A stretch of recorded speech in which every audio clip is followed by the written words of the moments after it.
Good morning to everyone. हमारा जो topic चल रहा है वो केमिकल कंट्रोल के ऊपर चल रहा है। तो केमिकल कंट्रोल का लास्ट वीडियो में अपन लोगों ने देखा था कि किस प्रकार विभिन्न प्रकार के रसायनों से पौधों में होने वाले पैथोजन या फिर रोगों को रोका जा सकता है। ठीक है, जिसमें से हम लोगों ने जो केमिकल्स का प्रयोग किस प्रकार से पौधों पर करना है उनकी विधियों के बारे में जाना। ठीक है, आज जो हम पढ़ने वाले हैं इन्हीं विधियों में से कुछ और टॉपिक जो बाकी थे उनके बारे में। ठीक है, तो आगे हम पढ़ते हैं। नेक्स्ट जो हमारा टॉपिक था, तो अपन लोगों ने क्या क्या पढ़ लिया था, जिसमें जो केमिकल्स है उसका प्रयोग हम सॉइल ट्रीटमेंट के लिए करते हैं, सीड ट्रीटमेंट के लिए करते हैं। अब आगे पढ़ते हैं। आगे क्या है, फलों एवं सब्जियों के भंडारगत रोगों का प्रबंधन। देखिए, जिस प्रकार से हम सॉइल ट्रीटमेंट किए, ठीक है, पैथोजन को मारे, सीड ट्रीटमेंट किए, उसके जो सीड में जो पैथोजन थे उनको केमिकल्स के माध्यम से नष्ट किए। ठीक है, तो अब देखते हैं कि फलों एवं सब्जियों में जो पैथोजन है उनको कैसे नष्ट किया जा सकता है। तो फलों एवं सब्जियों में जो पैथोजन है वो फल पकने के पहले भी हो सकते हैं और फल का जो कटाई के बाद भी हो सकता है। ठीक है, तो इनको रोकने के लिए इनमें बहुत सारे केमिकल्स का प्रयोग किया जाता है। ठीक है, जैसे कि यहाँ पे थायोबेंजोल, ठीक है, ये जो है, और बेनोमाइल, इस प्रकार के जो रसायन है वो जो एप्पल की कटाई के बाद में इसमें जो संक्रमण होता है उसको रोकने के लिए किया जाता है। उसी प्रकार से सब्जियों एवं जो जिसको स्टोरेज करके रखा जाता है उनको उन्मूलन के लिए इसमें केमिकल का प्रयोग किस प्रकार से करते हैं, या फिर बुरकन विधि द्वारा करते हैं, या फिर स्प्रे के माध्यम से किया जाता है। उसी प्रकार से नींबू है या फिर अंगूर है, उसमें नाइट्रोजन या फिर सल्फर डाइऑक्साइड का जो है स्प्रे के माध्यम से दिया जाता है, जिससे कि पैथोजन को मारा जा सके। ठीक है, तो ये हो गया, हम फलों एवं सब्जियों को किस प्रकार से जब स्टोरेज करके रखते हैं तो उसमें पैथोजन, विभिन्न प्रकार के पैथोजन जो हो जाते हैं उनसे हम रसायनों के माध्यम से उनकी रोकथाम कर सकते हैं।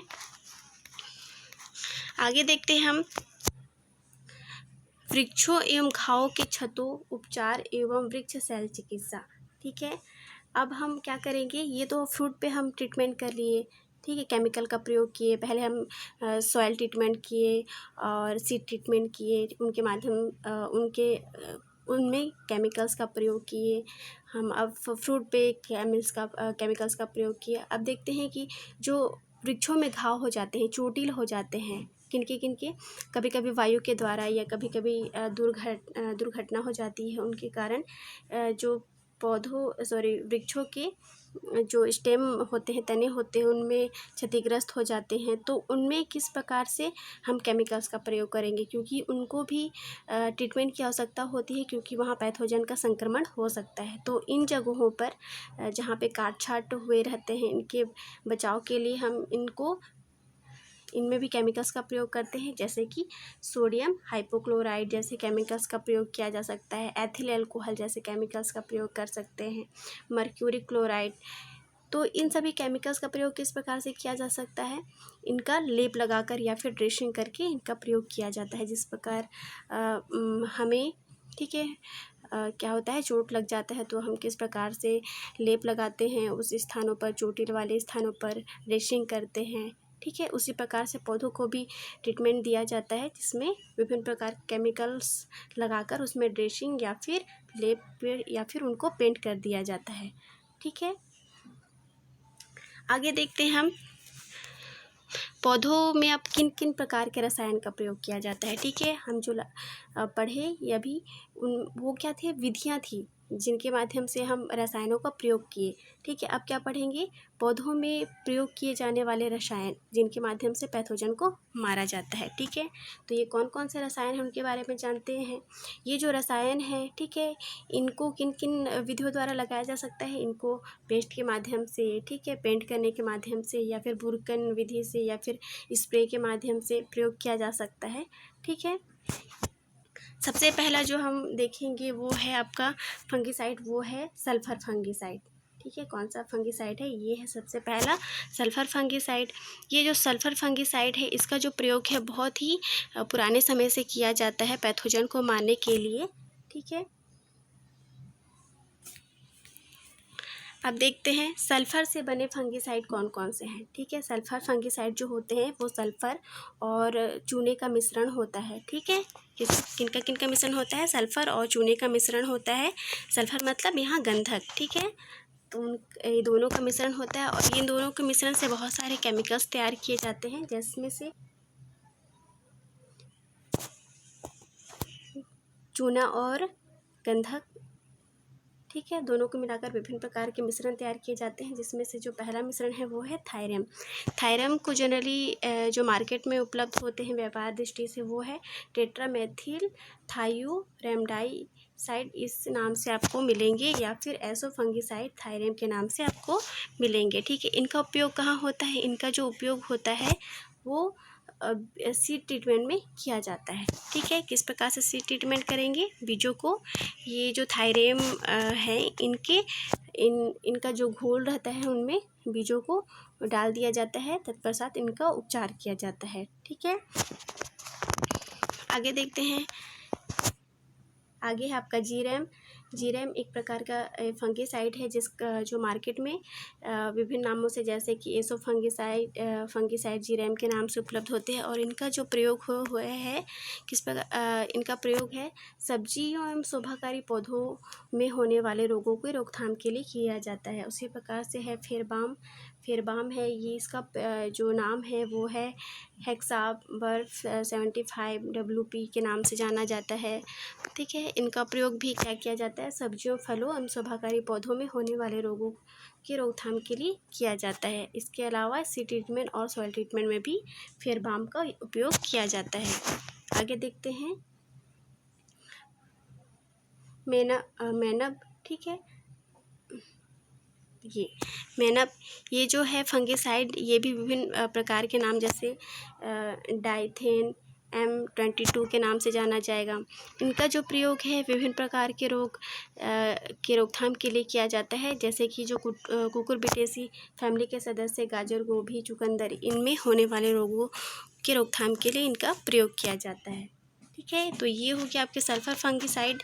अब देखते हैं कॉपर फंगिसाइड। जो हम लास्ट पढ़े वो सिर्फ सल्फ़र के बने ही फंगिसाइड थे, जिनमें चूना मिला हुआ था, जिनके दोनों मिश्रण से विभिन्न प्रकार के केमिकल तैयार किए गए। ठीक है, अब देखते हैं कॉपर फंगिसाइड, ये जो कि कॉपर मतलब कि नीला थोथा से बना होता है। ठीक है, तो जो नीला थोथा है, इसके मिश्रण से जो तैयार किए जाते हैं वो केमिकल्स हैं आपके बोर्डेक्स मिश्रण। ठीक है, बोर्डेक्स मिश्रण क्या होता है? ये आपका नीला थोथा से मिलकर बना हुआ रहता है, कुछ मात्रा में इसमें चूना मिलाया जाता है। ठीक है, इसका जो प्रयोग है ये विभिन्न प्रकार के रोगों, जैसे अंगूर में होने वाले रोगों की रोकथाम के लिए किया जाता है। ठीक है,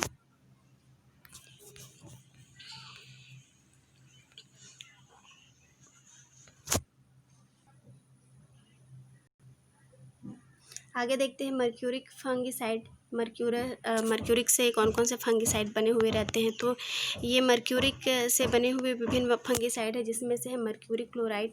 ठीक है, मर्क्यूरिक क्लोराइड ये जो है आपको मार्केट में मर्सिल के नाम से मिल सकते हैं। ठीक है, इनका जो प्रयोग है वो सीड उपचार में किया जाता है।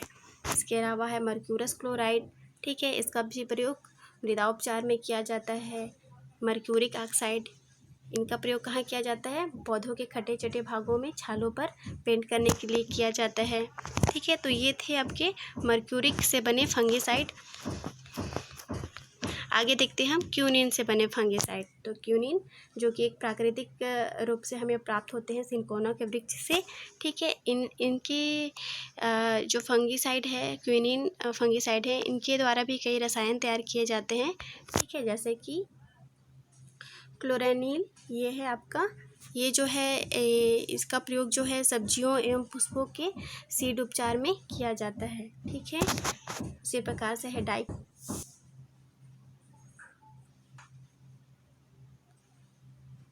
डाइक्लोन है। डाइक्लोन का उपयोग भी कहाँ करते हैं? यहाँ इसका जो प्रयोग है वो भी जो है सीड के ट्रीटमेंट में किया जाता है। ठीक है, ये था क्विनिन फंगिसाइड। अब देखते हैं बेंजीन फंगिसाइड बेंजीन फंगिसाइड क्या होता है? तो बेंजीन से बने बेंजीन के द्वारा रसायन तैयार किए जाते हैं, जिसमें से पहला है क्लोरोथैलोनिल। ये क्लोरोथैलोनिल क्या होता है? ये जो मार्केट में उपलब्ध होता है आपका किस नाम से?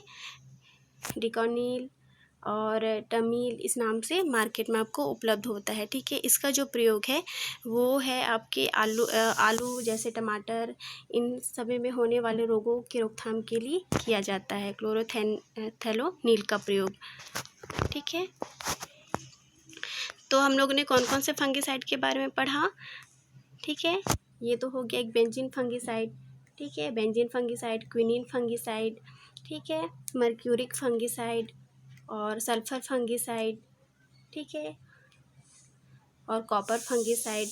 तो ये 5-6 जो फंगिसाइड हैं, इनके नाम आप याद रखेंगे। ठीक है, तो आज के लिए बस इतना ही।